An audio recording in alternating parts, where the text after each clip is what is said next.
So we're sitting here with the document approved for release in the September of 2003 in the CIA. It's from the department in the Army, intelligence, and it is a writing that was a response back to after somebody got a decent amount of the budget to explore something that they felt they for sure needed to look into. He came back with this dossier just to explain a few things in his case file. So that way it's very clear why they spent that money. So this has, on the surface, nothing to do with you opening up your spiritual book and then reading about something in there or hearing one of my recordings and knowing I'm about to go into the spirituality, I'm about to go into the deep aether. This is about what has to happen in a room where everybody's wearing a suit and a tie, has a certain amount of money they're getting paid every year, are already in a loop of secrecy, and are carrying out missions in order to pursue the protection and the ability to protect the nation, if you may, and the nation being the little organization that they created amongst themselves, their corporation. So here it is. It says to the commander, and I'm going to breeze through this. I'm not going to, this is a 26-page document. Give me 1 second. I did so because although it was essential to avoid attempting to render an assessment in the context of such systems, I felt that it was necessary after having completed the analysis to point out that the resulting conclusions do not do any violence to the fundamental mainstream of either Eastern or Western belief systems, meaning that all belief systems bear witness to this power in the depths of what they're actually trying to say, the esoteric side of them. Unless that point is clearly established, the danger exists that some people reject the whole concept of the gateway experience and a mistaken belief that it contradicts and therefore is alien to all that they hold to be right and true. Because what people hold to be right and true is their religion. And so he's trying to say, listen, if you're even going to explain this, you need to already explain to somebody, especially that has any kind of religious construct, which could be anybody even at the base, that, hey, this doesn't refute what you've learned in your religion. It basically confirms it, or else we won't even be able to get them to believe because it's so deep in them, their religion, they will refuse to believe this truth. So it goes on. This study is certainly not designed to be the last word on the subject.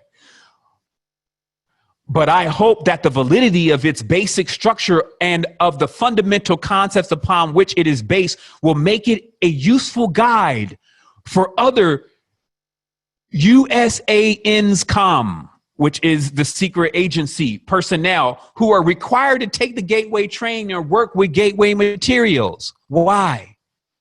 Because Central Intelligence use gateway. So they're not in time anymore. Once you understand what gateway is, so train operatives that know how to move through time for real.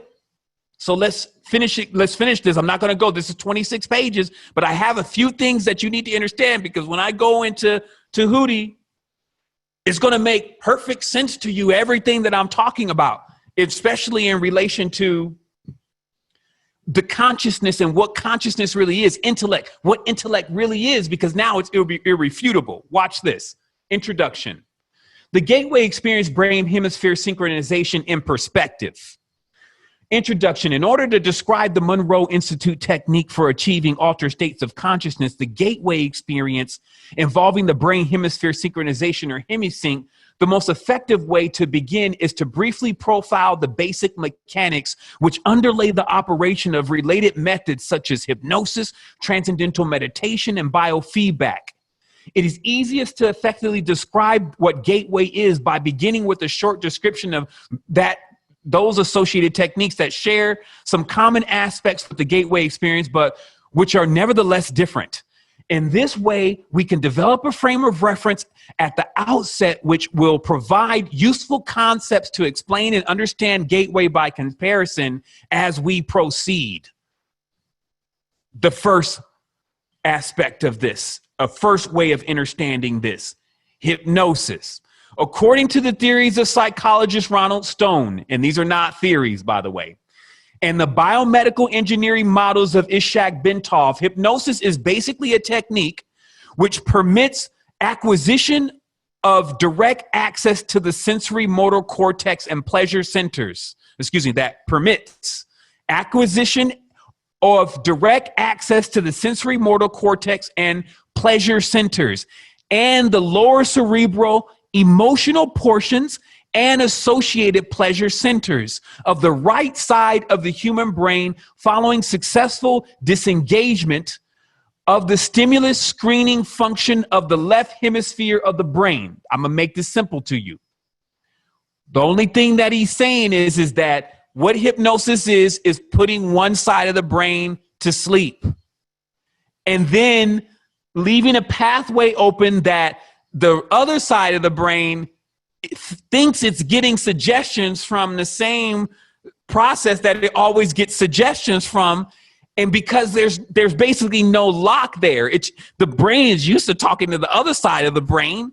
So if something starts talking to the side of the brain that holds all your emotional structure and everything like that, if it starts talking from that same channel, it doesn't check it and say, wait a minute, are you somebody else? It takes the command. And because of this, miraculous things were discovered.